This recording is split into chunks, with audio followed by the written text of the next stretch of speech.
Good evening. Welcome, everyone. I am Tamara Blake Wallace, Planning Commission Administrator. This meeting will be conducted as a hybrid meeting, allowing for both virtual and in-person participation. Serving as moderator tonight is Chris Goldsmith, who will now go through our rules and etiquette for tonight's Planning Commission meeting. Chris? Good evening. I'm Chris Goldsmith, Development Review Coordinator for Calvert County Planning and Zoning, and I will be your Zoom moderator this evening. This meeting is being recorded on both video and audio for record-keeping purposes.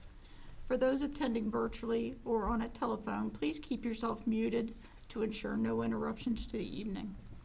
If you're asked to speak and you are attending by telephone with audio only, you can mute and unmute yourself by using the phone's designated mute button or by pressing *6. If you're attending virtually via computer or smart device, you could mute and unmute by clicking on the microphone mute button on the toolbar on the bottom left of your screen. You can also mute and unmute by using keyboard shortcuts.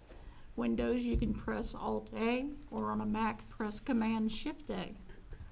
When questions or comments are requested of the public, those attending in person will be asked to speak first, and those attending virtually will speak after. If you are attending via telephone and would like to ask a question or make comment, when asked, please use the raise hand function, *9, and you'll be called upon in turn to identify yourself for the record and speak. If you're attending virtually and would like to ask a question or make comment, please go to the chat icon on your Zoom page and type your comment into that section so that we know you'd like to comment. Finally, please say your name every time you speak for the benefit of those calling in who cannot see you. All right, thank you, Chris. And now I'll turn the floor over to the PC Chair to call the meeting to order. Thank you. Good evening, everyone. Thank you for joining us for the Calvert County Planning Commission's July 19th, 2023 regular meeting. My name is Maria Bueller, and we'll begin with item 1 on the proposed agenda, roll call. Vice Chair Kernan. Here. Commissioner Gadway. Here. Commissioner Freeland. Here. Commissioner Toohey. Here. Commissioner Dr. Holler. Here. All right. Commissioner Williams was not able to be with us this evening. If you could all please stand with me for the Pledge of Allegiance.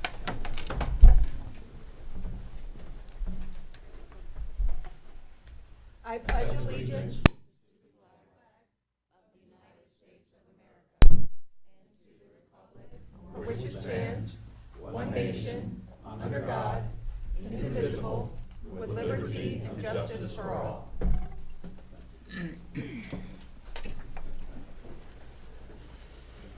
Next, item 3, action on the proposed agenda.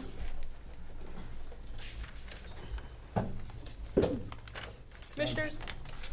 Yes, sir. Madam Chair, I'd like to make a motion we accept the agenda as proposed. Second. I have a motion by Commissioner Toohey, seconded by Commissioner Kernan. All those in favor? Aye. Aye. Opposed? Motion carries. Next on the agenda is item 4, action on the proposed action of summary of actions. The first is 4A, June 21st, 2023, joint public hearing. Motion to approve. Second. Well, excuse me, Jim, I have a minor objection.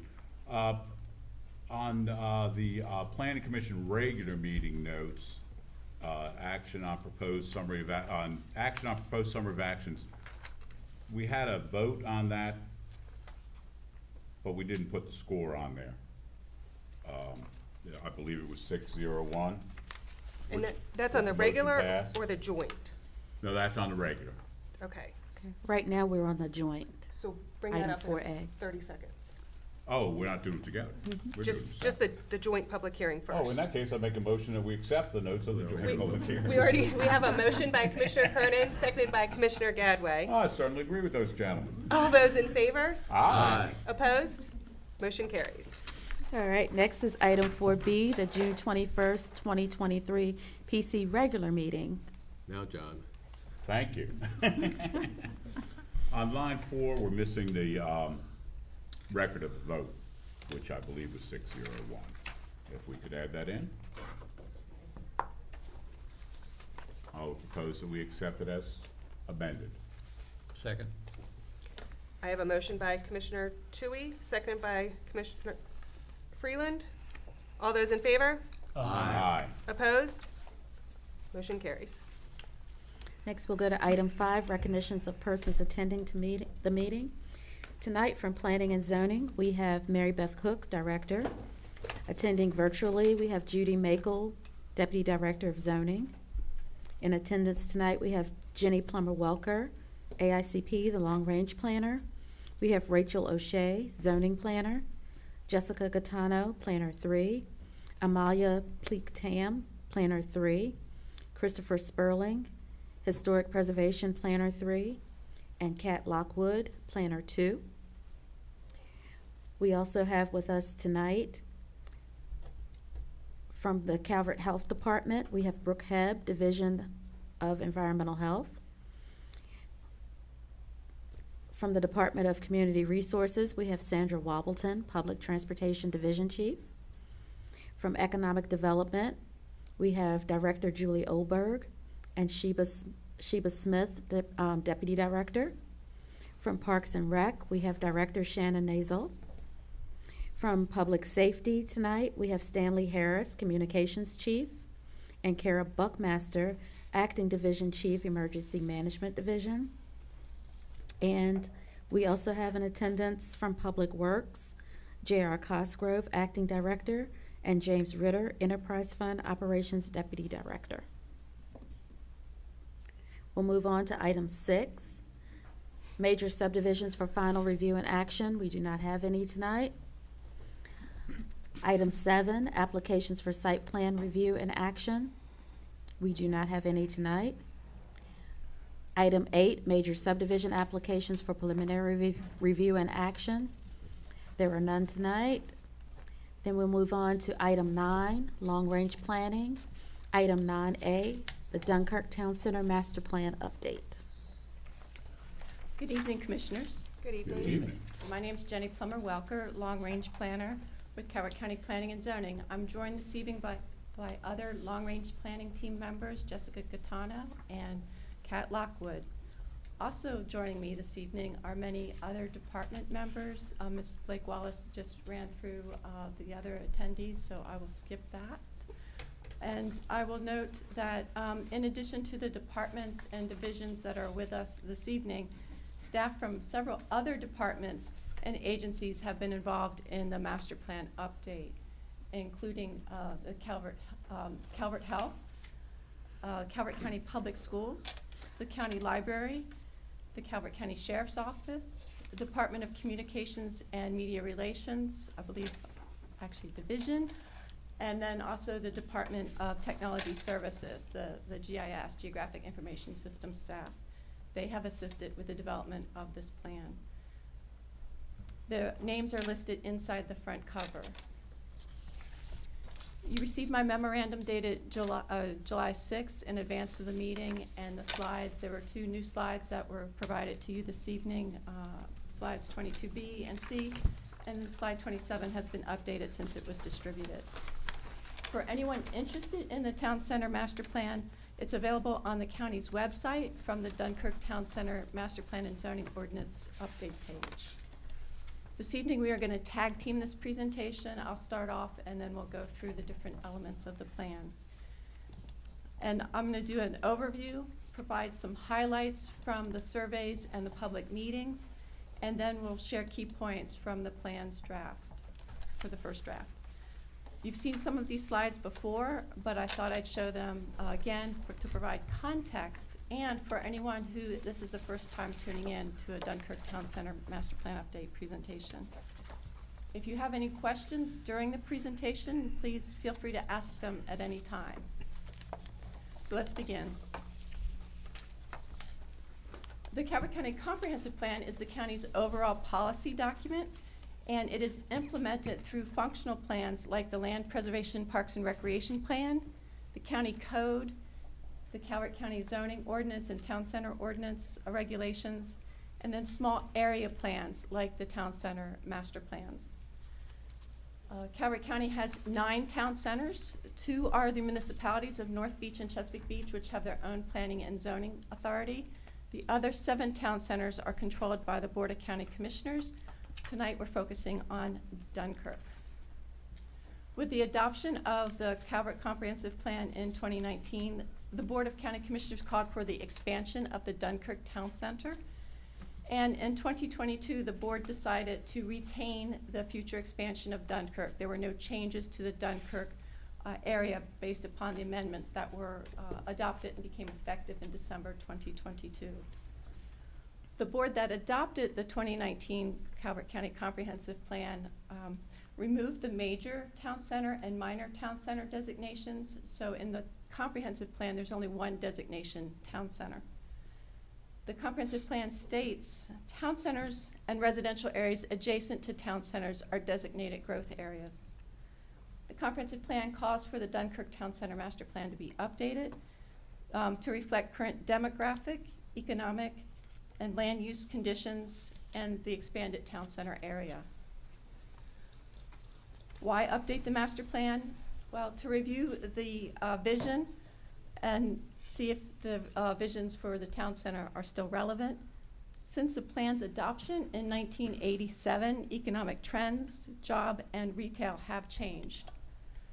And there's emerging issues like the county's purchase of and development of the Ward Farm, and then also, that's near but not inside the town center. And then the updated comprehensive plan, Calvert 2040, calls for the expansion of the town center. In addition, the Calvert County Transportation Plan the updated one was adopted in 2020, and we recently completed the bikeways feasibility studies for the Dunkirk and Prince Frederick town centers. The future land use plan and the comprehensive plan calls for expanding the Dunkirk town center to the northwest to include the Dunkirk District Park, and to the northeast to include the state's park and ride lot parcel. This map shows the current and future area of the Dunkirk Town Center. It's shown in purple. The Planning Commission endorsed a 3-phased process to update the Town Center master plans, identify issues, develop the plan, and adoption. Dunkirk is currently in the 2nd phase. Preliminary work on the Dunkirk zoning regulations would begin midway through the master plan update process. The Planning and Zoning Department contacted community groups in Dunkirk and county departments and agencies and countywide civic groups to inform them about the Dunkirk Town Center Master Plan update and asked them to identify a liaison. And the role of the liaisons are to help inform their groups about ways to participate in the master plan update process and to share ideas of major themes and recommendations from their members. The groups listed above responded to the request and identified a liaison from their group. This is a list of public meetings and other opportunities for public input to participate during the issue identification phase. Prior to the kickoff meeting, postcards were mailed to every single postal patron in the Dunkirk zip code, which is approximately 3,000 delivery addresses, informing people about the master plan and zoning update, inviting them to the kickoff meeting, and providing the web address for the Town Center Master Plan update. Let me go back one, we're not there yet. Staff hosted a virtual meeting with the liaisons to give them an overview of the update process and to ask them to inform their members about the kickoff meeting. The kickoff meeting provided an overview of the process and background information. Over 110 people logged in to attend that virtual meeting. In the first survey, people were asked what topics they'd like to be addressed in the update. 179 people participated in the survey. Top concerns identified were managing growth wisely, attracting more retail to the area, remaining a small community and keeping its rural character, traffic congestion and walkability, and infrastructure, sewer and water. The survey results and focus area workshop was held as a hybrid meeting at the Dunkirk Fire Company, at the firehouse, and also virtually via Zoom.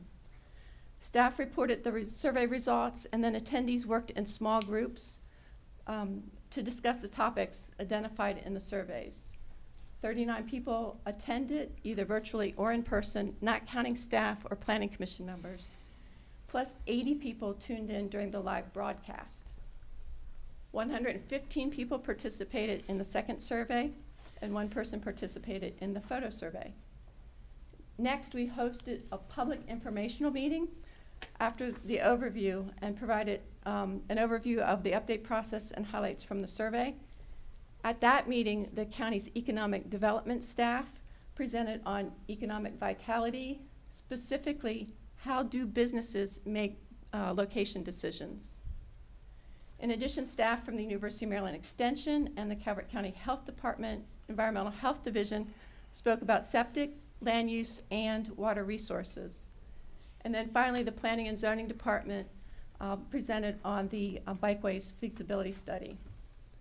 And the last bullet up there is the Bikeways feasibility study that was held virtually, and it talked about the Dunkirk and Prince Frederick Town Center's proposals for bikeway network. And to help inform the community of the Town Center master plan meetings, Planning and Zoning worked with communications and media relations staff to create a banner that you see in the photo, which can be reused for future meetings. That location was Dunkirk District Park. The long-range planning and communications and media relations staff created 2 videos on the origins of Dunkirk, which you'll later hear about Smithville, which are available on the webpage, the update webpage. These were followed by 2 breaking news videos that featured our own Daryl Baxter, and the outdoor amenities video featured the new Dunkirk District Playground and the new Ward Farm Recreation and Nature Park. The Facebook post went viral. After 8 days, the post had been viewed 11,050 times, and the video was viewed over 6,300 times. The other video, the Septic is Serious Business, was a brief interview with Dr. Andrew Lazor of the University of Maryland Extension. And then CMR staff also assisted with the live broadcast of the public informational meeting, and that was recorded and available from the Dunkirk update page. In Survey 1, the top 2 responses to the question, what is your vision for the town center in 10 to 20 years?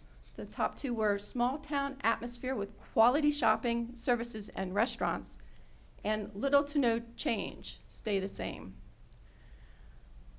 Bikeways and pedestrian paths was the top response to the question, what transportation, transit, walking, or bicycling challenges do you think should be addressed? The top 2 concerns, or top 2 responses to the question, what kinds of retail stores, business and personnel services, or community facilities would you like in the Dunkirk Town Center? Restaurants and specialty stores were the top choices.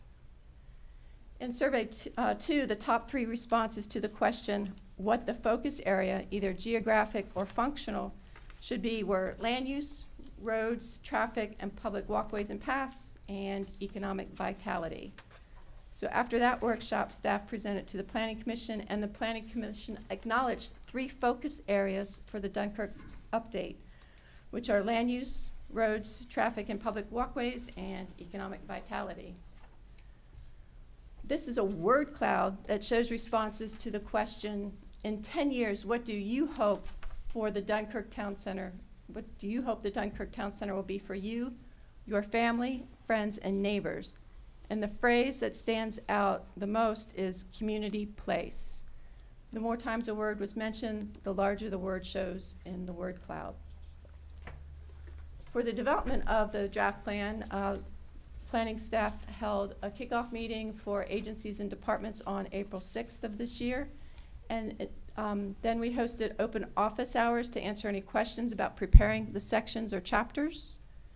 Authors then submitted their sections or chapters, and the communications and media relations staff helped with editing those and the creation of the cover for the master plan.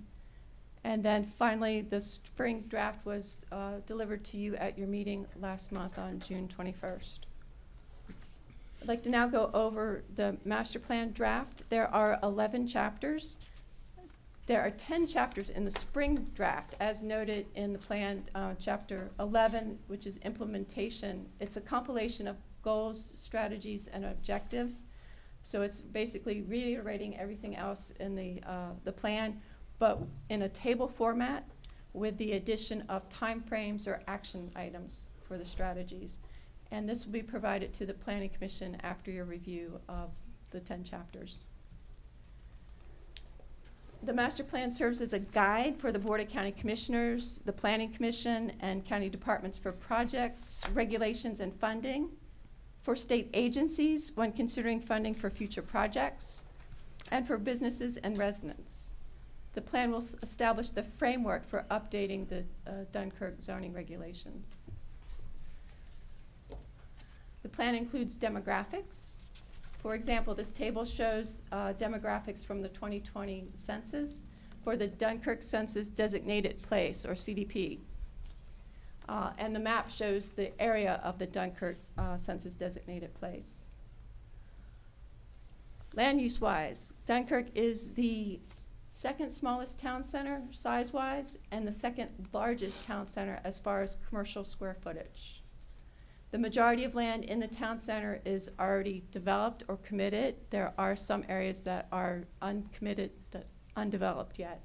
I would note that there are some areas that seem to be potential for development, but for example, are already committed. Like there's looks like a vacant lot west of the Dunkirk Firehouse. It's actually their septic field, so that's not available. Two highlights from the land use chapter are to continue the policy of treating Dunkirk as an economic and aesthetic whole, and to expand the town center to the northwest and northeast. Other town centers have several, or many, depending on the town center, planning areas within the town center. For Dunkirk, it's just one. Next, Ms. Pleak-Tom will share highlights from the Environmental and Natural Resources chapter. And there you go. Good evening, Commissioners. Good evening. Dunkirk is approximately 200 acres of relatively flat land in the Kings Branch and Hall Creek watershed. So given the proximity to these watersheds and the Patuxent River, water quality is an issue. Protecting those resources, both the quality and the stormwater runoff, to prevent flooding, which frequently happens in the Hall Creek watershed. The land cover is primarily urban, so the heat island effect is also an issue. Certainly exemplified in the last week, if anyone was up there, that parking lot was broiling. 3 goals for the environmental section for Dunkirk. Derek, can you advance the slide, please? Thank you. The first goal is to protect our streams, and to that end, next year we will be restarting the non-tidal testing for identifying problem spots and identifying where we need to plant those vegetative buffers to protect our streams. Second goal is encourage robust landscaping and plant cover to reduce that heat island effect, preserve those greenways, help protect our air quality. And finally, the third one is to incorporate environmentally sustainable development practices into that already built infrastructure. It's already built up. What can we do to modify that to reduce the energy consumption, reduce the heat output, increase the permeability of those hard surfaces? Any questions? Yes, sir. Going back a slide, on slide 21, Sure. you talked about major flooding in Hall Creek, and by saying that you're going to be beginning water tests and water quality monitoring in 2024, what kind of time frame would we be able to either figure out what we can do about the flooding concerns and what kind of water quality we have prior to making any major changes or changing the Dunkirk master plan as a whole? Great question. So this is a forward-thinking plan. So the quality issues won't be identified before this plan gets adopted. But was that your question? That's part of it, yeah. Okay. And so for the flooding aspect of it, in addition to this plan, the flood mitigation plan is also underway, which will go in tandem with these policy plans to identify those areas and take mitigation actions. All right, so changes are in the process of being made without knowing what the water quality is and before we would know. Oh, I see, sorry. So the water quality, identifying those problems to better direct our resources in where we're citing those BMPs. So the idea is to identify the problem areas first and then put those actions into play. Gotcha, thank you. Thank you. Anything else? Next up is Chris Sperling with Heritage.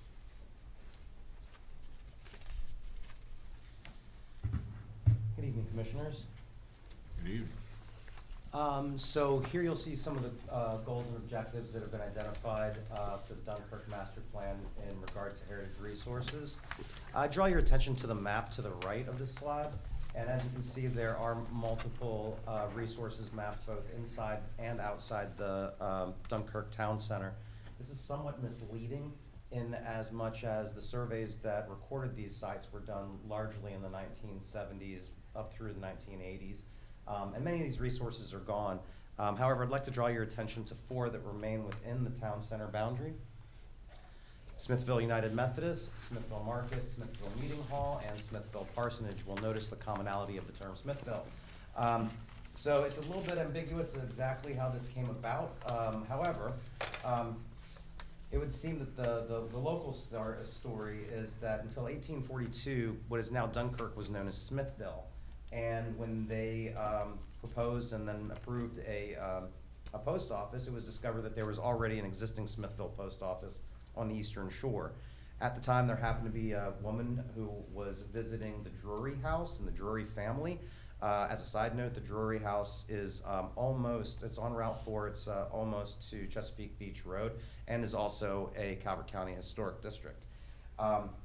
The woman who was visiting was from Scotland and specifically from Dunkirk, and supposedly that was the origin of the name, and the name stuck. It's possible that the original name Smithville derived from the Smith family of Whitehall, which is the property immediately north of the Dunkirk Park, which is also a Calvert County Historic District. So Smithville United Methodist Church, these are all older images when they were originally surveyed. Smithville United Methodist dates to about the 1840s. 1843 was the estimated construction date. It's one of the oldest existing Methodist churches in southern Maryland. As you'll note on the image, two of the things you don't see are the addition that would now be on what's the left-hand side of the building as you're facing it in this image, and the steeple. The steeple's also an addition. If we go over to the parsonage, one of the things I find interesting about this is it did not serve the United Methodist Church.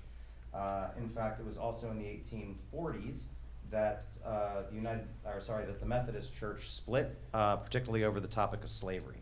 And the parsonage that stands today served as the parsonage for the Methodist Episcopal Church South. In other words, the ones that favored the continuity of enslavement.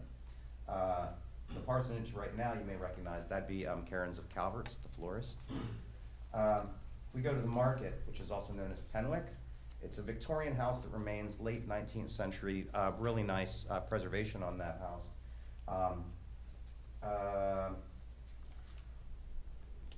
So let's see the market. It was also has a checkered past because before this house was built, the reason it was referred to as the market is it was rumored that there was a slave market on the property. No longer obviously exists.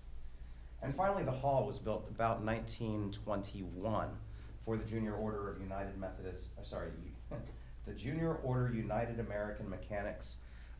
This was a social organization, a charitable organization.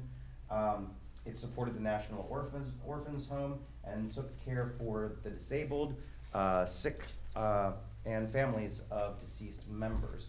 It should note too that this also has its own history where the Junior Order was known as one of the many organizations of its time that had something of a xenophobic outlook, very nationalistic and very anti-immigrant. So membership was highly restricted within the organization. That building, and that's an older picture, would later serve as a general store and as the post office. And if it looks familiar, that's also currently Tyler Dental.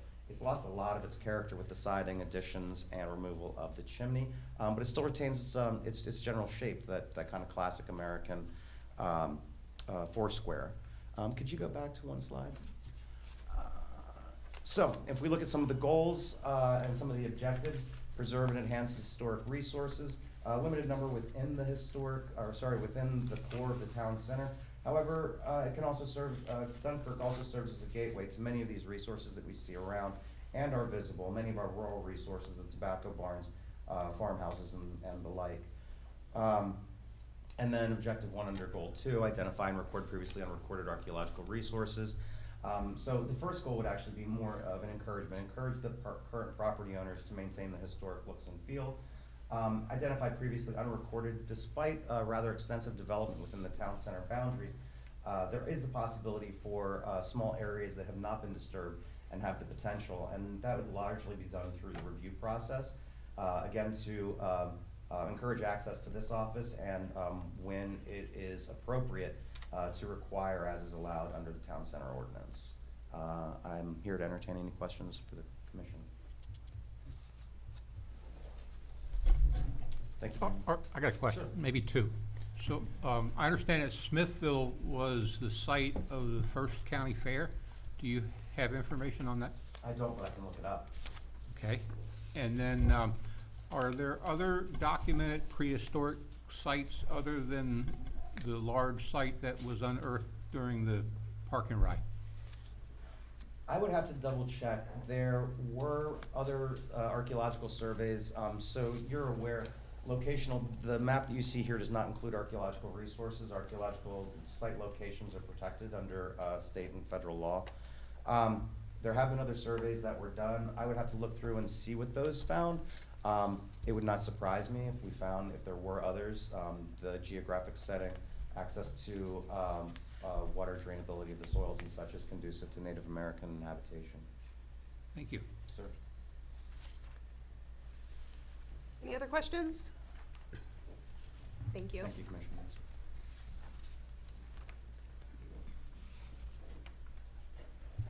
Jennifer Moreland, Director of Community Resources, who prepared the housing chapter, is unable to be with us this evening. I would like, she did note in this chapter that the county's population is aging.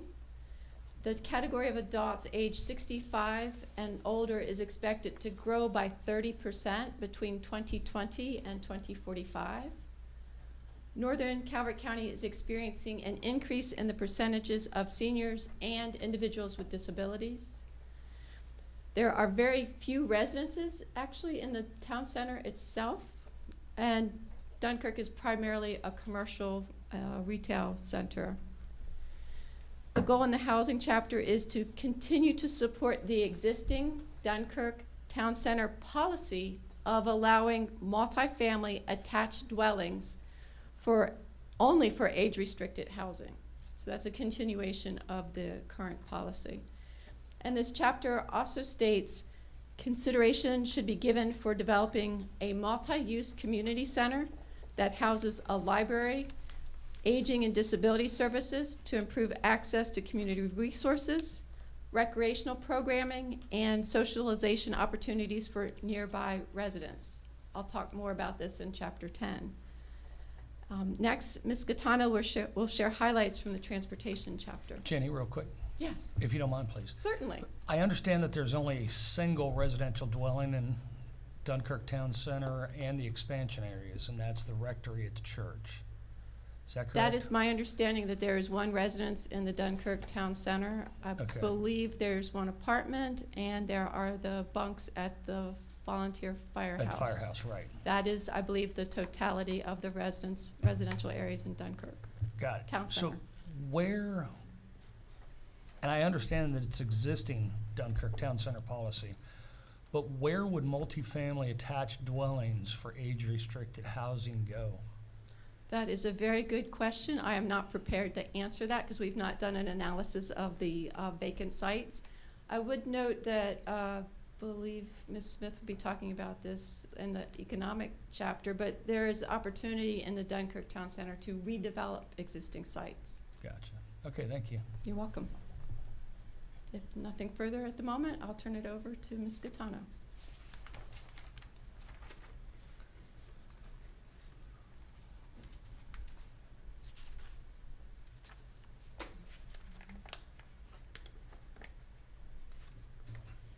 Good evening. So the community has consistently identified traffic congestion as one of the top concerns to be addressed during the development of the updated Dunkirk Town Center Master Plan. The predominant elements of dissatisfaction are highway capacity, travel delays, and the lack of alternative transportation methods throughout the town center. So I'll go over the transportation network to kind of go into what we are proposing.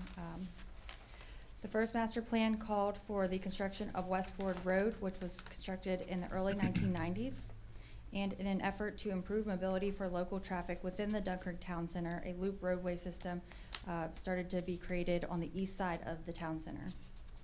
The first improvement was constructed behind the Calvert Gateway Shopping Center, which connected Route 4 to Ward Road. Next, Dunkirk Way was constructed behind the shops of Applegreen at the southern point of the town center, offering yet another alternative connection from Maryland 4 to Ward Road. So goal 1 is to improve traffic and mobility in Dunkirk. The draft Dunkirk master plan proposes to extend the existing loop road system. The creation of this extension would give direct access to amenities on the east side of Dunkirk and the collector roads that connect to North Beach and Chesapeake Beach. The county currently owns 2 undeveloped rights-of-ways at the north and south end of the existing loop road. At the south end, you'll see Shops Way, which would connect Dunkirk Way and Apple Way, but we are recommending that be limited to local traffic only. And at the northern end, we are asking to be considered to extend Gateway Drive to Brickhouse Road, which would complete the Dunkirk Town Center local travel.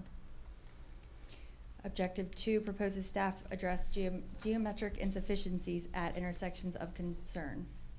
Staff continues to monitor intersections closely and coordinate efforts with MDOT SHA.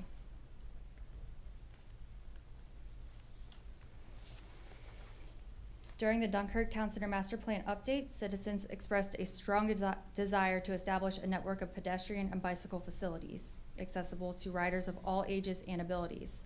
There is still significant potential to develop safe connections to the existing bicycle and pedestrian facilities. The Calvert County Board of County Commissioners received a grant from the Maryland Department of Transportation's Kim Lamphere's Bikeways Network program in 2019. The grant enabled the county to conduct bikeway feasibility studies for the Prince Frederick and Dunkirk town centers.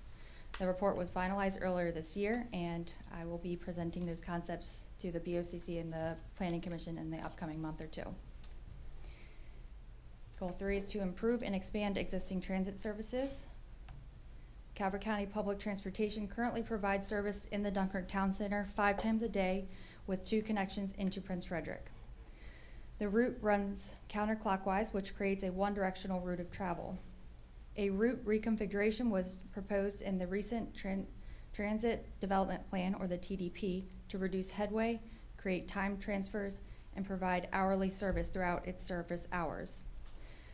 The proposed changes would provide service into Prince Frederick on each run, while also adding additional service along Dares Beach Road, Wilson Road, and Pondswood Road.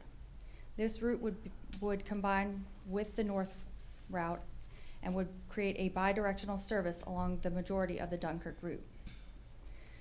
The proposed routing will provide improved intra-county town center connectivity by servicing Prince Frederick on each of the runs, as well as expanding the service area. And then the public commuter lot that is being proposed to be added into the Dunkirk Town Center, adjacent to the Dunkirk Medical Center and Dunkirk Shopping Center, is a 500-space park and ride Metrobus commuter bus facility. The commuter service is operated by the Maryland Department of Transportation, Maryland Transit Administration, and connects residents to Suitland, Maryland, and Washington, D.C. This service provides residents with 27 one-way morning trips and 28 one-way afternoon and evening trips back to the county. Calvert County Public Transportation staff works closely with MDOT MTA to provide the public with consistent information on this service, and they will continue to work with MDOT MTA and to coordinate efforts to provide regional service to the commuters of Calvert County. Do we have any questions? Really? Okay, great. Okay, I have one. I Oh, have no, one. no, I no, have one. no, I no. have one. No, don't. You don't get away that quickly. The goal to improve and expand existing transit service, when might that happen? I am so glad And that. I'm not putting you on the spot, I realize that. Sandy Wobbleton is here to perhaps answer that. Good evening, I'm Sandy Wobbleton, Transportation Division Chief. We are actually in the process of developing a whole system realignment. We were hoping to have that possibly done in January of next year, but it will probably more than likely be closer to July 1st of next year. All right, thank you. Thank you. Thank you. Okay. Good evening. My name is Julie Oberg. I serve as the Director of Economic Development. The Dunkirk Town Center has become a popular destination for residents of Calvert County and nearby areas, serving as the central commercial hub in the town. Despite its relatively small size, it boasts a variety of retail stores, restaurants, medical facilities, and other commercial establishments, with multiple well-known grocery chains as its anchor. The town center currently has a workforce of 1,236 individuals with a participation rate of 67%. According to Applied Geographic Solutions, consumer spending within the town center amounts to $92,990 per household per year. The town center's infrastructure is capable of a modest growth in the coming decade. To ensure its long-term sustainability, it's crucial to offer flexibility for commercial and professional purposes. This can be achieved by providing a diverse range of retail, dining, and entertainment options, as well as professional services and unique boutique stores, which were all items identified by the community as valuable additions in the survey results. The intent of the plan is to establish the town center as a thriving destination for residents and an attractive hub for visitors and potential investors, while supporting local businesses and small specialty stores. This will require an integrated approach to foster a thriving and livable community that strikes a balance between economic prosperity, social equity, providing employment, services, and shopping opportunities for residents in the surrounding rural areas with lower population density. The goal of economic development will be to utilize smart growth principles to strengthen economic opportunity and drive business growth within the town center. To achieve this goal, we've got two objectives. The first is to encourage development, which includes maintaining an online presence with tools and resources for businesses, providing convenient access to information for prospective investors and entrepreneurs in the county, while supporting collaboration efforts among partners.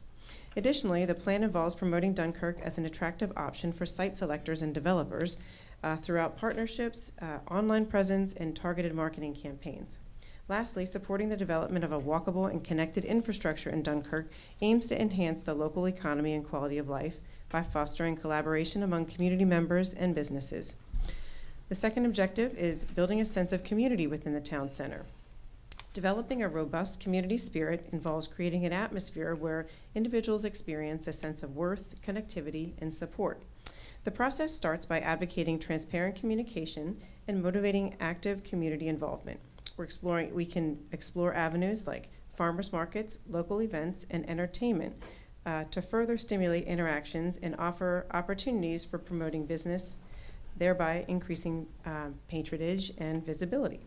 Additionally, establishing platforms for collaboration and shared experiences helps to foster a shared sense of belonging and a collective mission. By considering these strategies, a strong foundation for community growth and unity can be laid. These objectives aim to strengthen economic opportunity, satisfy the desires of the community served, drive business growth, and enhance the quality of life in Dunkirk and the surrounding area. Are there any questions for me? Hi, Ms. Oberg. Hope you're having a wonderful day. I hope I am. You breezed over something real quick, and it wasn't in any of the notes. Okay. Did I understand what you were trying to say is $92,000 of spending inside the town center per household? Yes, and I actually had to get clarification from my staff on that as well. It means that for the households within the Dunkirk Town Center, that area that's designated as a Dunkirk Town Center, that's all the money that they expend. So anything that they spend. That's on their mortgages, that's on their transportation, that's on their fuel, everything. That's on insurance, everything. Yes, it's not specifically spent within the I was like, I need to open a business in Dunkirk, yeah. if that's the case. But it does show that there's opportunities because there is a lot of expendable income. Okay. Yeah. Thank you. All right. Any other questions for me? Thank you. Thank you. Mm-hmm.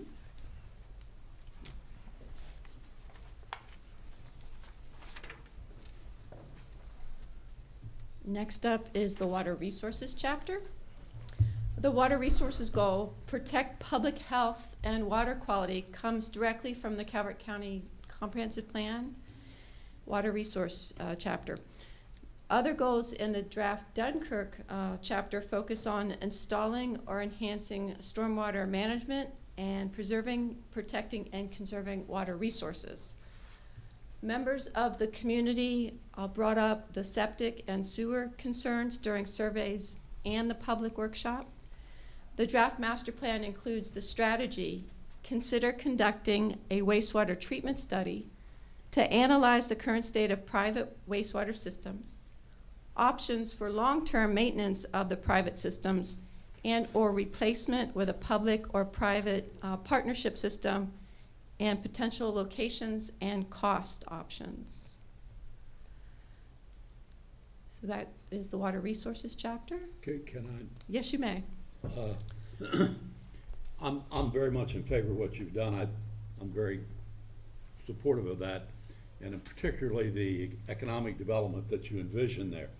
But those restaurants and things like that, they're heavy water users, and they have a lot of wastewater. And we have three, as I understand it, three private wastewater systems that are all predicated on land application. And I don't know how you're gonna do this until you solve the problem of wastewater. And I know we have evaded that for a long time up there. We have people who didn't want to do it. They had their way. Now we're living with it. The end result is that now we're at the crossroads, and the economic future of the town is in jeopardy because we have not elected to solve the problem of wastewater. And at one time, and I know this a long time ago, 3 decades ago, we could have gotten an outlet on Halls Creek. I don't think that's ever possible now. And I wonder, has anybody looked at, I know this sounds weird, but anybody looked at the possibility of using the beaches and the unused capacity in their plant? No. I understand, I think it only took 2 lift pumps in order to have a gravity system that would go over there. Thank you, Dr. Holler, for sharing your recollections and observations. I believe that's what this study would do, would take a look at that. To my knowledge, a study has not been done to connect into Chesapeake Beach and North Beach's wastewater treatment stand. And J.R. Cosgrove is coming to the podium. Good evening, Commissioners. J.R. Cosgrove, Director of Public Works. Probably 5 years ago, there was a study started, but it's never been finished countywide. There has been one specifically for Dunkirk, for the sewer, so that is why it's presented in here, to give us the ability to do a study in the future to address your concerns, Dr. Holler. Well, at that, you see what I'm talking about. I mean, it's like 2 trains headed for the same spot. You want to develop restaurants, I agree with that. You want to develop these other things, all of which have an effect on this. But this train over here that's going to deal with this problem, it's on another track traveling very slowly.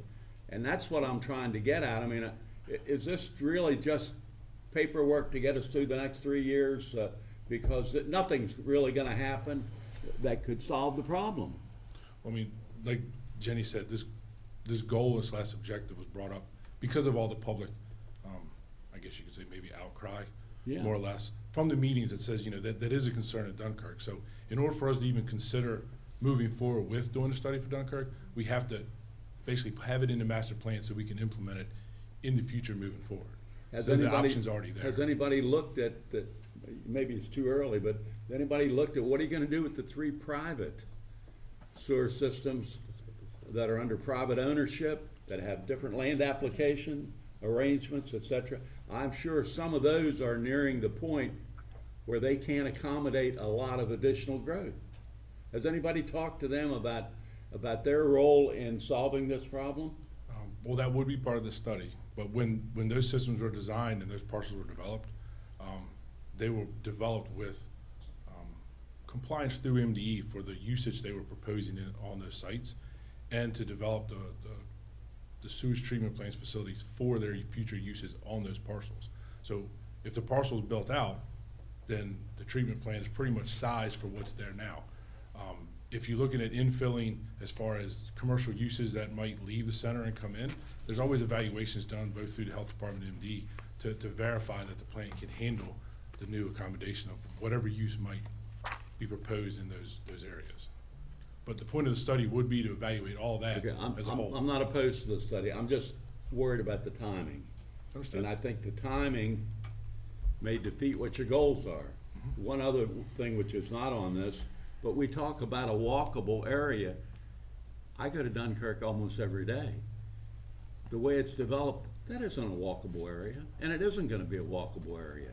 And I wonder how in our minds do we envision this becoming a walkable town center when all of the infrastructure that we built with roads and parking lots and this sort of thing doesn't say a walking area, it says it's a car area.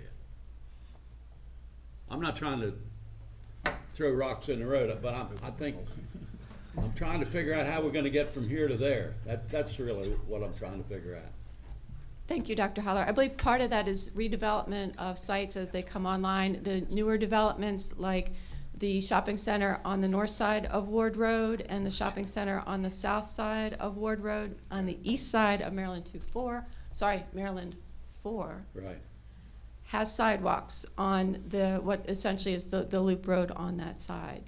We're also, as Ms. Gaetano mentioned, she'll be coming to you, first the Board of County Commissioners and then the Planning Commission to present the recommendations for the bikeways feasibility studies.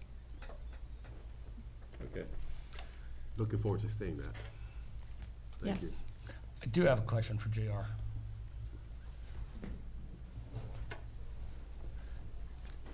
Hopefully this is a real quick answer. Yes, Is sir. it safe to say that when you do your study, you probably will not suggest a forced main from Dunkirk to Solomon's, Lusby area? I feel like you're trying to set me up, sir. It is. I'm hoping that would not be in the cards. I would like to think it wouldn't go that far, but the study will determine what would be required in order to meet the needs of Dunkirk. Okay, thank you. You're welcome.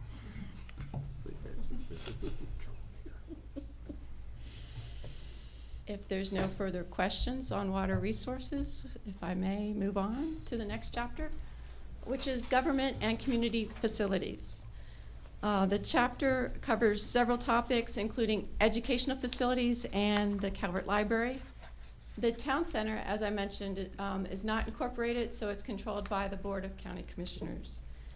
The Dunkirk and the surrounding communities are served by Mount Harmony Elementary School, Northern Middle School, and Northern High School. Northern Middle School is slated to be replaced.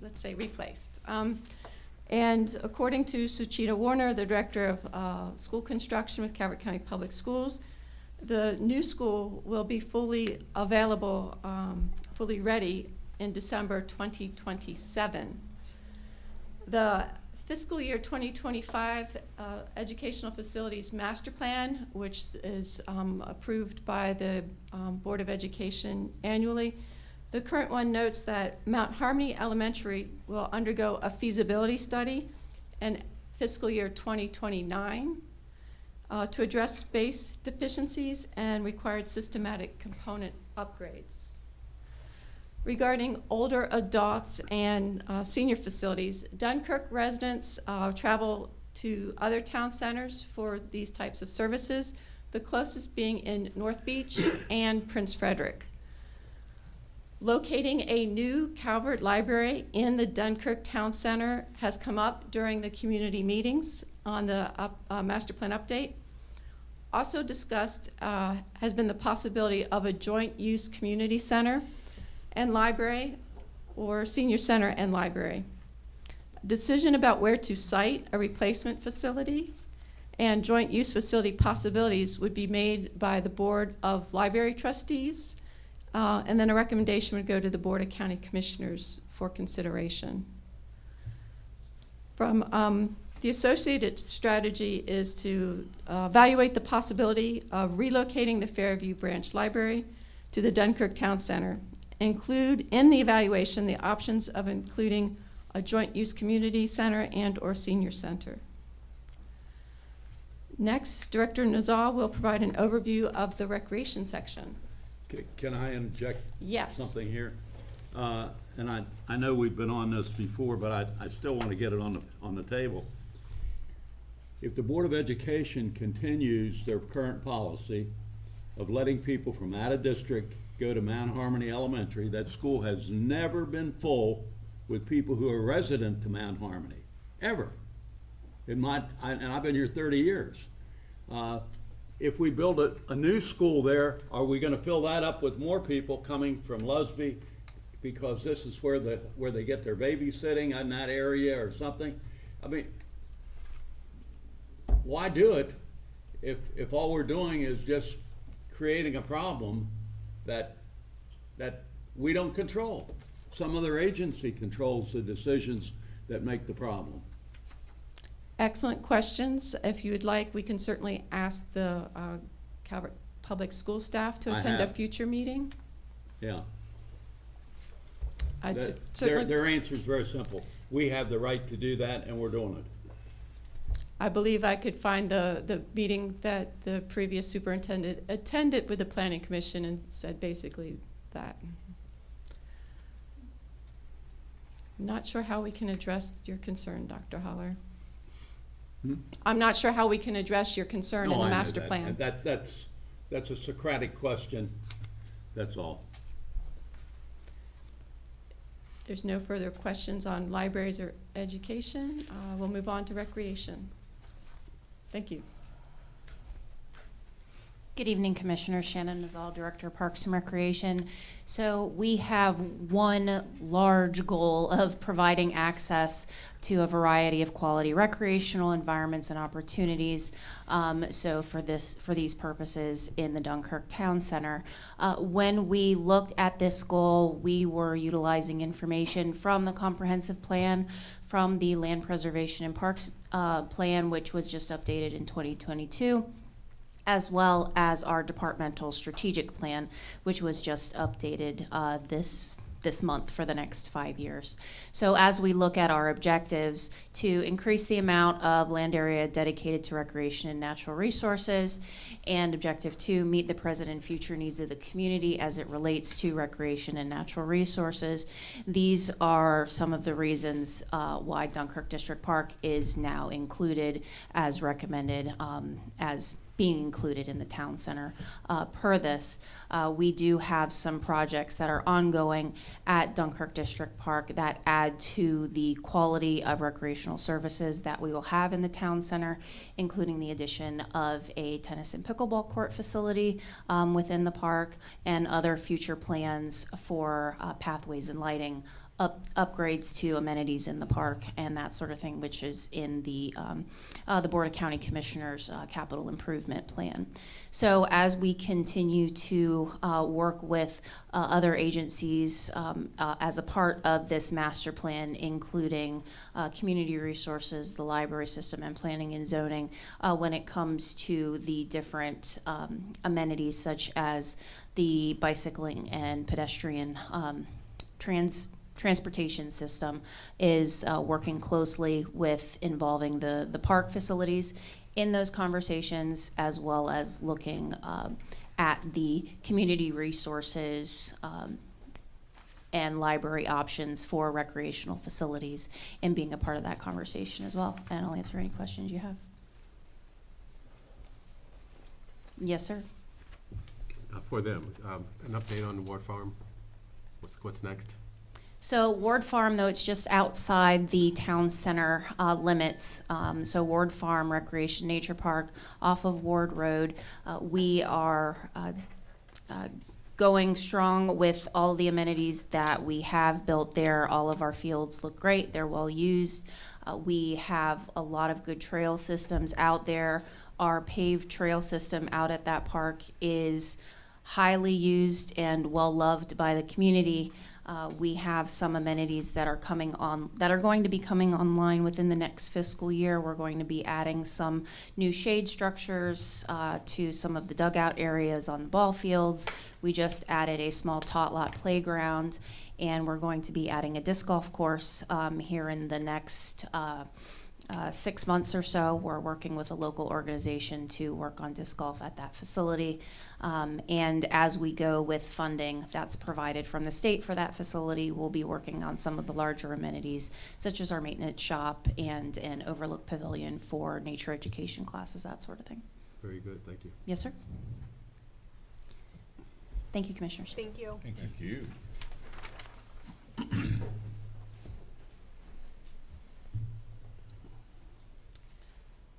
While the Calvert County Health Department's central office is located in the Prince Frederick Town Center, the Health Department has a clinic in Chesapeake Beach and the mobile van that travels throughout the county to provide screenings and connections to other health department services. You see the van there on the slide, so that clients do not need to travel to Prince Frederick.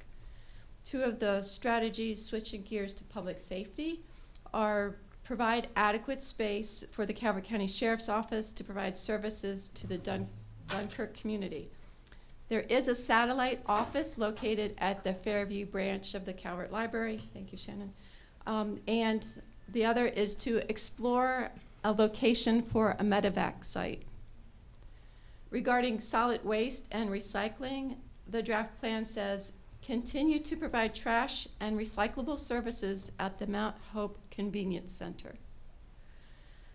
So that concludes the review of the chapters. I have just a few more slides for those that are interested in the master plan and zoning ordinance update. Jenny? Yes, Pardon me Dr. for Hull. interrupting you. Certainly, no. One last thing.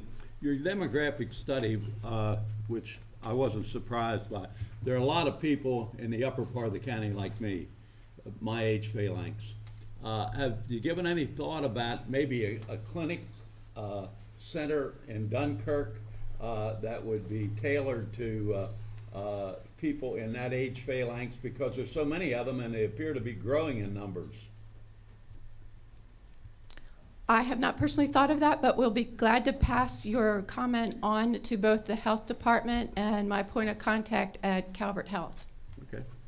There are quite a few medical facilities, private facilities, Right. but I will pass it on to the health department and Calvert Health.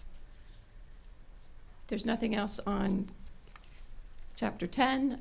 I will note that we have a project website that has many resources that are available for people to look at, including the videos that I previously mentioned, the work group summaries that from that hybrid meeting at the Firehouse and Zoom are also available from there, and the current spring 2023 draft and the current adopted master plan that's proposed to be replaced are linked there.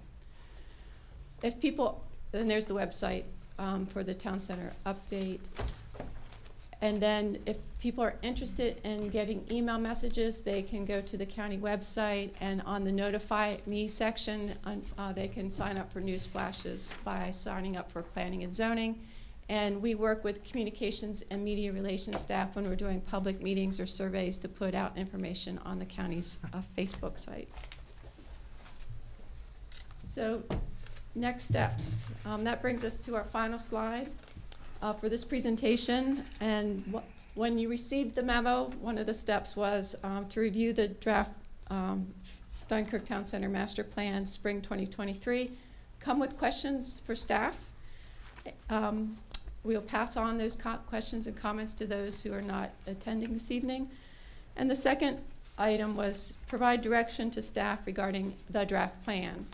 Some options for the Planning Commission's consideration are, would you like additional information, additional time to discuss the draft, direct staff to make revisions to the draft and return to you, or present the draft to the public with a time period for public comments, or direct staff to proceed to a public hearing with the opportunity for public to make comments within a certain time period, or something else you'd like us to do. So that concludes staff's presentation. Jenny, is the draft available to the public now?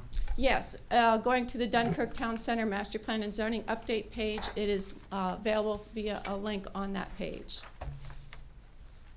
And I did send out an email message to the Dunkirk liaisons notifying them that the draft was available and that staff would be presenting it this evening. I did receive a response from the liaison from Smithville United Methodist Church asking how the draft plan might impact the church's properties. The church has 2 properties, the church itself in the town center, and then just outside the town center is a cemetery. The most direct impact for the church would be there's an action item to connect Ferry Landing Road into Dunkirk District Park via a pedestrian and bicycle path. So depending on where that's located, that could be adjacent to the church's property. The current master plan that was adopted in 1987 calls for vehicle access via to the Dunkirk District Park from Ferry Landing. We're scaling that back to just a pedestrian and bikeway path for a couple reasons. One, there's been the construction, as Ms. Gaetano noted, of Westward Roads that connects out to Maryland 4 and a light, and there's now the light at Dunkirk, the road name, but into the park, I'm forgetting. Adventure Way. And so there's a light that goes in, so it's safer for people to act from Ferry Landing Road to access the park. So, As I recall, there was a special arrangement or agreement made when Dunkirk Park was built to limit sports activities on Sundays in consideration of Smithville Church. interesting. Thanks for sharing that.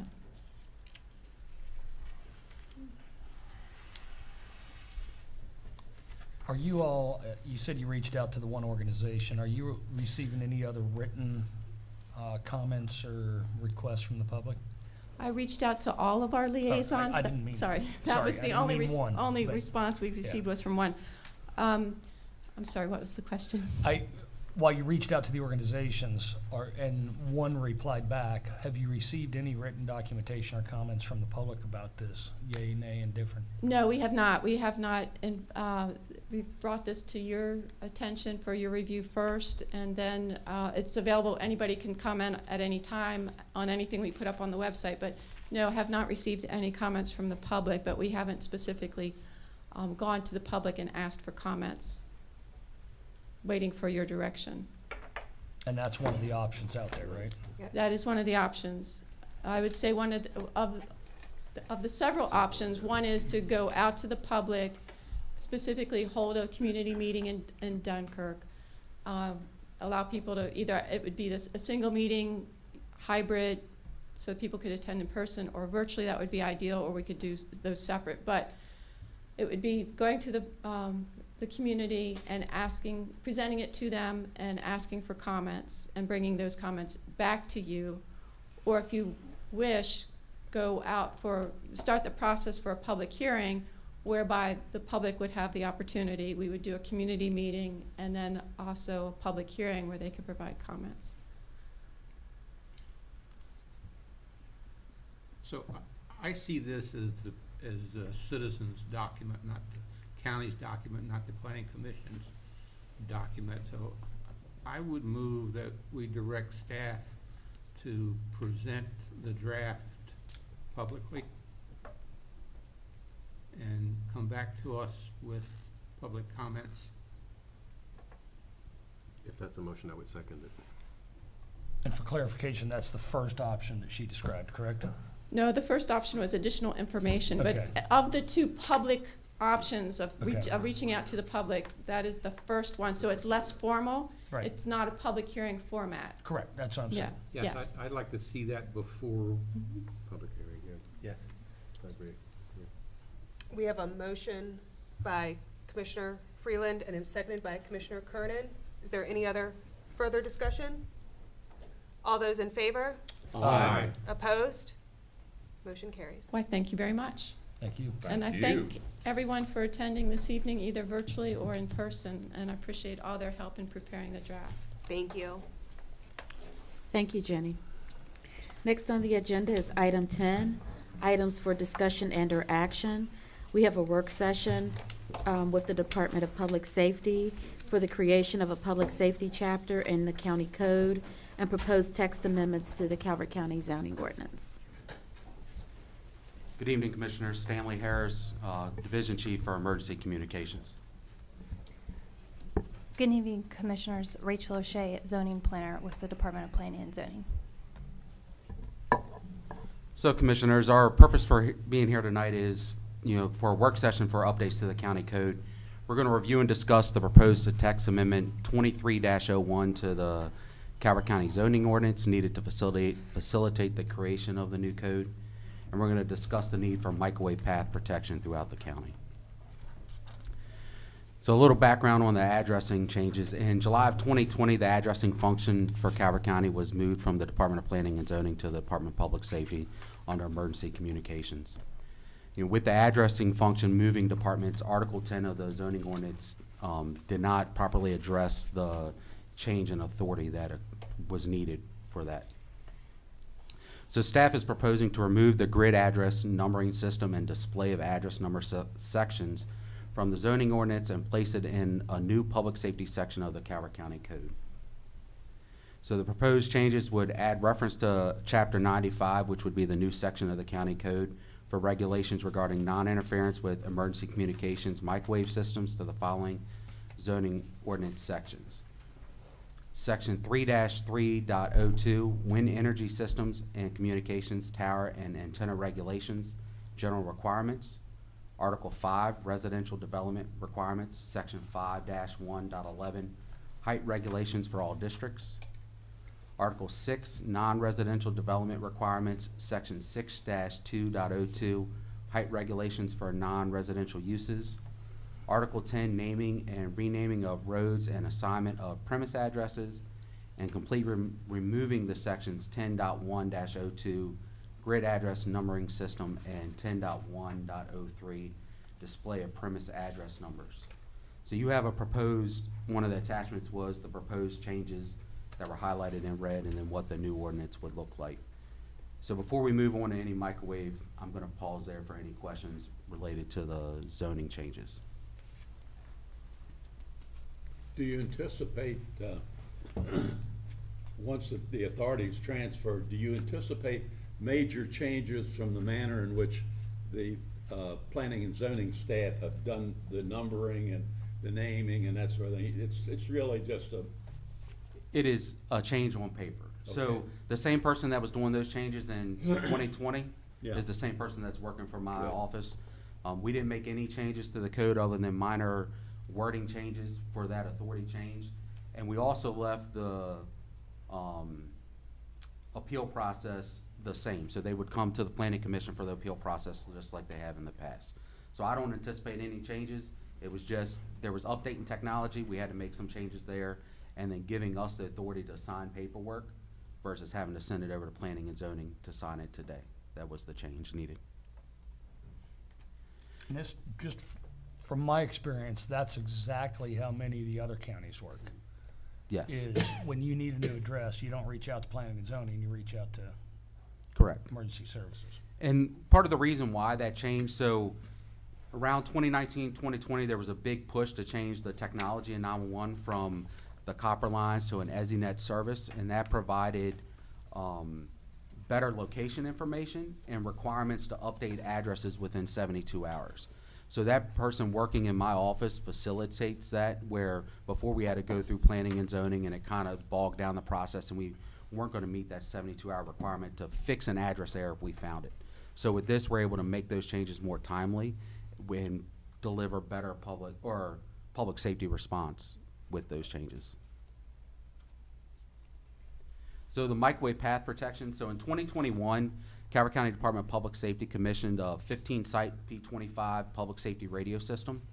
The radio system uses radio microwaves to communicate between the 15 tower sites that we built throughout the county. This communication is necessary for the radio system to function properly. So on the right, you have a map of the communication microwave paths that are in the county today. Those communication paths are directly through line of sight between the antenna systems. So any interruption in those line of sights will result in an interruption of communication between those towers. and there's a potential for interruption should a new building or a structure be built along those microwave paths. So to protect the investment the county made, we're proposing to, and to ensure reliable communications, we're proposing that we create a public safety section of the county code to address the microwave path protection throughout the county. The new code would require a review of all new construction along a microwave path. Any structures being proposed above 80 feet would require a review by emergency communications to determine if it would have a detrimental impact on the microwave path. If the new construction is determined to have no impact, staff would issue a notice to proceed to the builder. Sir, Yes. on the previous slide. I'm pretty sure 80-foot height is not referenced to elevation, it's 80 foot of structure height, is that correct? Correct. Okay, thank you. So if preliminary findings determine that the new construction will potentially have a detrimental impact, the builder will be required to provide an engineering study to confirm whether the structure will have impact upon the system's microwave paths, and if so, the extent of the impact. If confirmed to have an impact, the Department of Planning, Zoning, and Emergency Communications would work with the builder to mitigate the impact. So possible mitigation strategies could include redesigning or relocating the structure to eliminate its detrimental impact. It could also be negotiating with the county to design or engineer or install any or all additional equipment or modifications necessary to eliminate the impact. So that could be required to put a microwave repeater on whatever structure that was being built to allow our communications path to continue along that path, or could redesign, maybe it would be more cost effective for them to relocate or redirect one of our microwave paths, or move our antennas on the tower. All that would be at the builder's expense, since they are building along that path and could cause a detrimental impact to the system. So the recommendations we're looking for from the Planning Commission would be to review and discuss any of the proposed amendments to the Calvert County zoning ordinance and the draft section of the county code, and direct staff to send the proposal out for agency comments. Couple other questions. Sure. Back on slide 10, new construction is determined to have no impact. Staff will issue a notice of builder they could proceed. Is there consideration, or is there studies or anything else on physical or health impacts related to microwaves in the direct vicinity of residential dwelling units? So when the system was built, all those type of studies were done. I'm not the best person to speak on that, so I would not want to speak out of turn Fair on enough. what those studies were. But for example, I will speak on, there was a concern at the water tower in Chesapeake Village that putting a microwave on top of that was going to cause radio issues in the surrounding residential area. Studies were completed, and the studies show that there was no impact by that antenna being on that water tower to any of the structures that were around that building or around that antenna. I get it. And I guess one of the reasons why I ask is when you see microwave towers, there's that big warning sign on it, health, safety hazards for being in front of microwaves, et cetera, for extended periods of time. And I didn't know if that was also going to be considered part of this path protection analysis. It is not. If somebody is going to be looking at putting a residential house between towers A and B, and they're going to be 10 feet below that line, if that's going to be considered at all. It was not part of the scope of this. Okay, food for thought. If on page 11, the builder will be required to provide an engineering study to confirm whether the structure will have a detrimental impact upon a system's microwave path or pass. Me personally, I wouldn't feel much safer if the builder didn't provide that study through his engineering firm, because that could be considered biased, or at least the appearance of being considered biased. And maybe that shouldn't be taken out of it. Maybe the cost should be to the builder, but it should be an engineering study that the county provides, or the county contracts out, to where the builder couldn't possibly have a perceived bias by utilizing his own engineering. I'm reviewing it in the code. I'm pretty sure it's a contractor or a builder of our choice. I'm trying to find it within the actual proposed ordinance. I mean, I don't need the answer today, I'm Yeah. throwing it out there as Understood. something Yep. that kinda jumped out there. Yep. Whether or not the engineer would be biased or not, the perceive, No, there I could be a definitely definite agree and see perception of that, sir. bias there. Yep. Okay. And you already answered the other one, thank you. That's what I was referring to. Okay. Any other questions? But, Stanley, go back to the height again. So I think I heard you say that it was 80 foot of structure. But couldn't there be situations because of the topography that the elevation would play a factor in avoiding that line of sight? It could. So the 80 feet was taken at the recommendation of our consultant. I'm really not sure how they, I know, so our microwaves sit at about 125 feet. And they felt 80 feet at building elevation was sufficient for the protection. I'm gonna ask my earlier question again, because I think we're kinda asking the same question. Can we get a clarification on that 80 feet? Sure. Or as you said, the 120 feet, is that above sea level, or is that elevation off the topography of the ground that it happens to be sitting on? Okay. I guess that's Yeah, my, I agree. I mean, I would be concerned that it would be sea level 80 feet. because 80 feet off the ground here, although, I mean, there's not a whole lot of flat land in Calvert, and I know your towers sit on normally the higher areas, but 80 feet, I just, elevation versus elevation of tower off Do we have ground. any area zone that would allow 80-foot building construction? Not building, but we do have towers that are taller than that, so.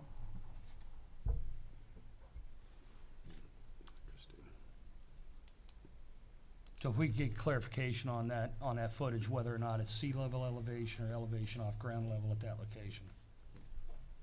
Appreciate it.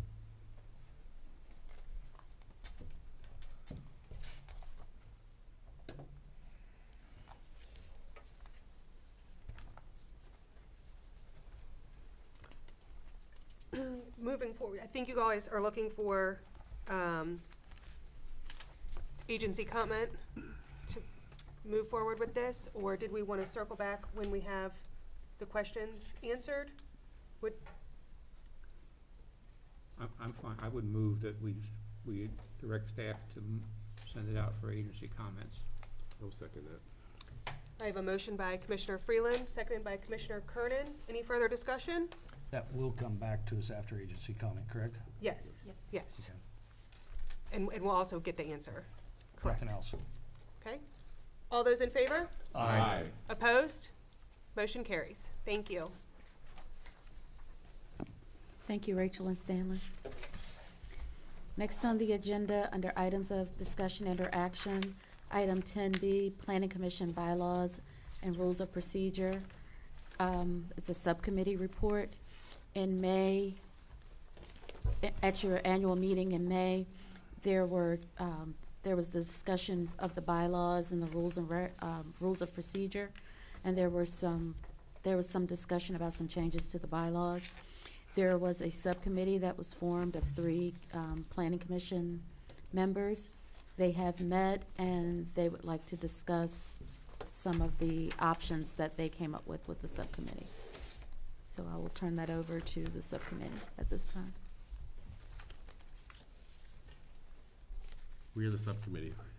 The John? subcommittee consisted of John Toohey, Greg Kernan, Yes, yes. and Chris Gadway. So I'll start us off. What we were looking at and faced with was whether or not the chair should be a voting member, what constitutes a quorum, recusals, and abstentions, and what's the criteria for that. We had Healthy Conversation, 2 meetings, I believe? Yes. And we have some recommendations, I believe, after consulting with our council. And you and John can chime in at any time if you want to. If you are going to abstain, the question that we had is why would you abstain?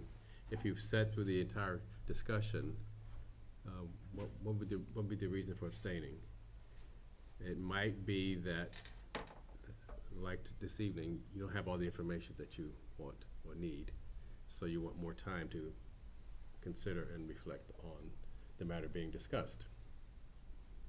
Other than that, we felt that it's not fair to the rest of the commission members that you sat through a healthy discussion and then just kind of back up and say, I'm just not going to vote.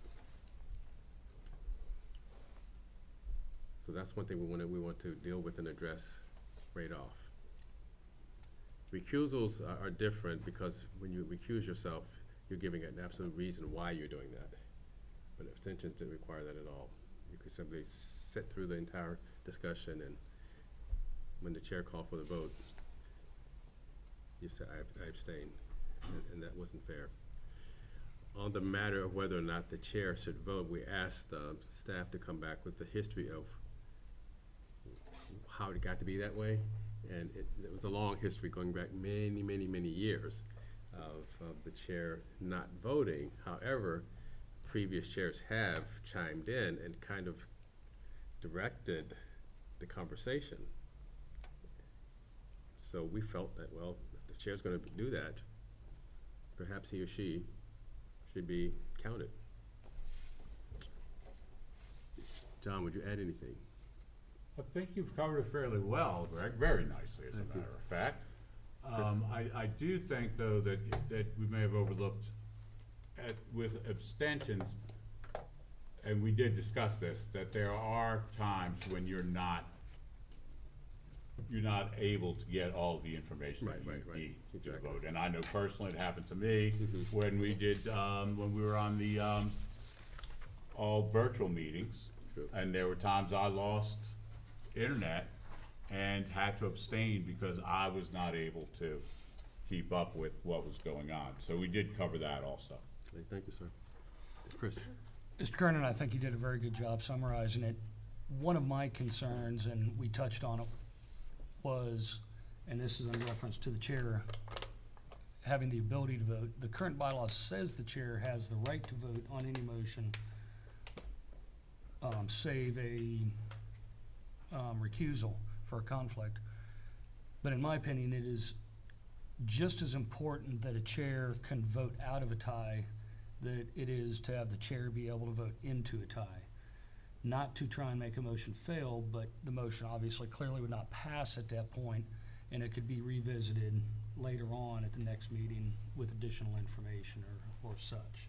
That's one of the reasons why I brought up the chair voting. Very good. Let's see, do we want to discuss the information that we received from council last evening or not? I just got it last night.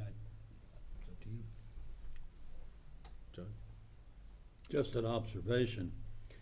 Some other bodies that I've observed or have been a party to that have had a tradition where the chair only voted to break ties created more problems than it solved.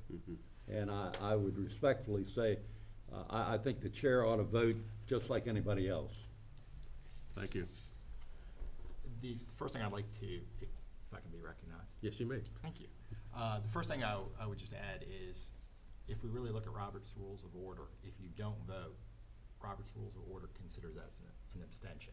So if a vote's not taken, it's automatically considered an abstention unless a recusal is taken. Now, recusal in Calvert County under our boards and our bylaws and our rules of procedure, recusal can only be for conflict of interest or the appearance of a conflict.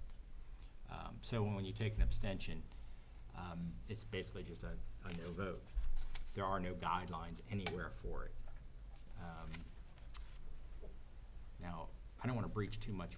Some of the members have met with me personally, and I've given legal counsel on this. So, that's about as much, Okay, that's unless fine. you ask me a specific No, no, question, no, I don't want that's- to waive other members' Sure. attorney-client. Gotcha, understood. Are there any questions from any of the other members?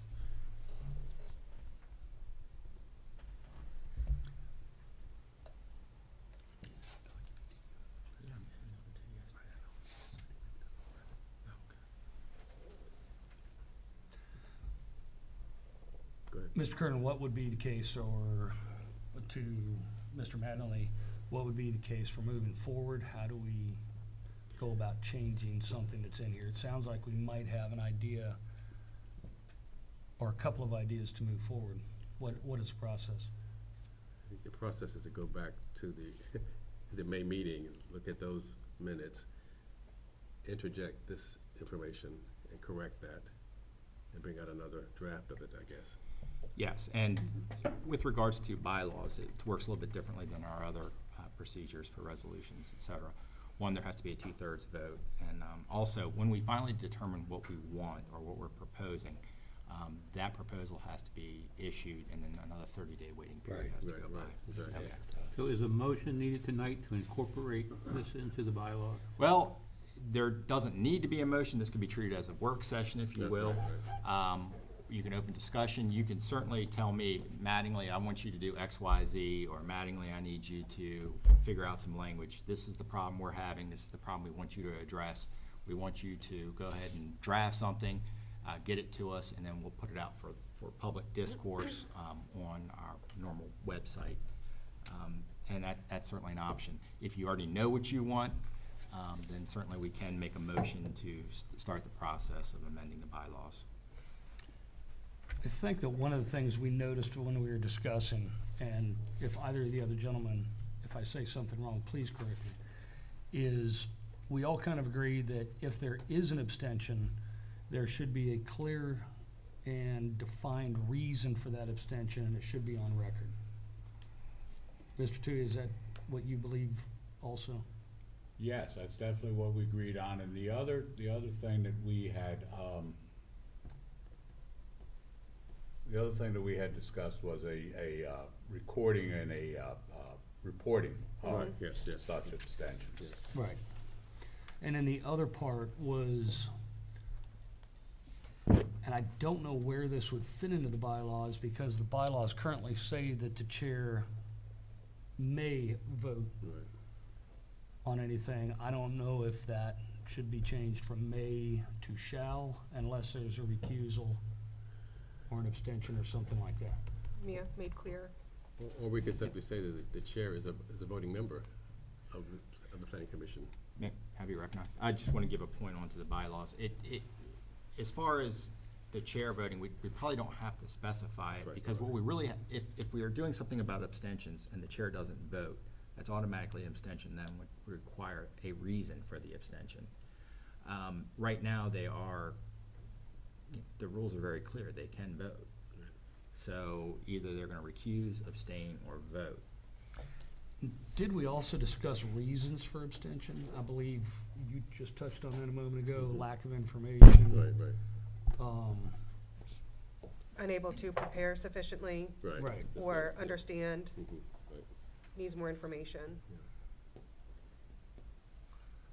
So would we ask, right, that's, yeah, the three units there. So- Let me, before you go any further, let me ask Mr. Magny this question. So if a member is going to abstain, might that member say, make a motion to table this? Is that an option? That's perfectly That's what I thought, acceptable, that's what I thought. absolutely acceptable, Okay, yes. all right, okay. That way we don't go through all of this and then don't have the numbers anyway. Absolutely. Okay. So by having the abstention, that would solve the question as far as the chair voting, so we wouldn't have to touch the issue of the chair voting. Everything would be handled by the abstention clause. Correct. If the The board. discussions we Yeah, discussed. Yeah, if that's, If the commission. if that's the direction we want to Yeah. go, yeah. Would we make a motion to ask the attorney to provide us documents or provide, how do we do this? Ask ask council to incorporate the suggestions of the subcommittee. Would that suffice? Okay, then real quick, since we're talking about what would happen in the subcommittee, I'm assuming you are gonna allow me to. Yes, You're sir. waiving, Yes, okay. yes. As far as the subcommittee, we had two major issues. The first issue was abstention. Of that abstention, there were two sub-issues. The first issue was that an abstention must make an affirmative election, and that affirmative election can only be made for, now obviously we can add more, but the three reasons were stated. The member was absent at a prior meeting in which the case or subject matter was presented. The member was unable to review or prepare sufficiently to confidently vote on the case or subject matter.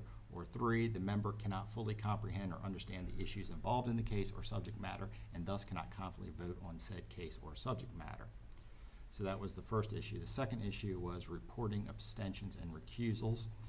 Each year, this board, by our own bylaws, has an annual report that's sent to the county commissioners, which relates the attendance of the commissioners at each meeting. That would be amended to also include the record of all recusals and abstentions made by each member. Is that correct? That's correct. And if we were to go, if this board would have the supermajority vote to adopt the bylaw change, then we would also have to adopt a bylaw change for the reporting, because we'd have to report to the commissioners the reasons for the. That's actually the easiest one, because the amendment's very simple. It's just adding a clause to sub L, the attendance requirement of the bylaws. I think it's 2 or 3 sub L. So that's the easy part. What procedurally, if I may, I can have all this drafted. Staff can put it on the August agenda. I'll try to get it 2 weeks ahead of time. Because of MACO, I'll try to get it out 2 weeks ahead of time for the posting. And then we can review that and have that available for further discussion on our August 30th meeting, if that's acceptable to the commission. Madam Chair, do we need a motion to make that happen? I don't think we do. This is a work Do we need, session. is it a general consensus, or would You you, can just do it by consensus. Yeah, let's do, do it. folks, do I have a general consensus that this is the direction we're moving in? Good by me. Yes. Fine by me, yep. Madam Chair, may I poll the commission quickly, though? Is there anything else, any other reason that you would like to list as a reason for abstention than the 3 that I had mentioned? Hearing none? Thank you very much. The only, if I may, Go ahead, go ahead. the only other point that we brought up that was brought up at the subcommittee meeting was the word shall usually be. Yeah, we need to correct that one, yeah. So it just kinda, Yeah, let's fix that one, please. I don't know the exact fix to that, but I'm going to give you a copy of the bylaws, and that will be redlined. thank you. Absolutely, yes, sir. Thank you, All right. Thank you, gentlemen. thank you. All right, thank you to our subcommittee. Moving on, item number 11, items of interest. You have the site plan and subdivision application list. This is for information only. If there are any questions or concerns from the board? Hearing none, we'll move on to item number 12, public comment. Do we have anyone online for public comment at this time? I've received no chats and there are no hands raised. Okay. Oh, I stand corrected. I have one hand up. Madam. Sure. JC, you may unmute. Thank you. I'm J.C. Hooker, and I just would like for the information that was given about the addresses and the residents. I hope that we will consider looking out to our law enforcement and the other rescue personnel for their input of maybe really troubled areas.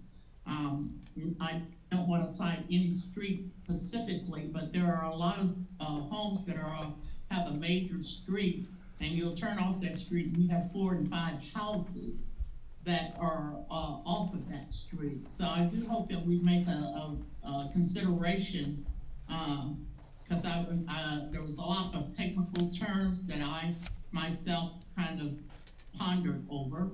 And so I'm hoping that we will take a consideration of looking at some of the places that they are not on the street and they're probably about 5 or 6 miles off of the main street for consideration. I know that means a lot of work for the staff, but I think it's important for our emergency personnel to be able to identify, and also our GPS system to readily pick up this information. Thank you. Thank you. All right, is there anyone else hands raised? No, none seen. And nobody in the audience. Okay. That ends our public comment section. Next on the agenda is item 13, which would be adjournment. And I would just like to say before we break, there is a change in our August meeting, which will be held August 30th, 2023.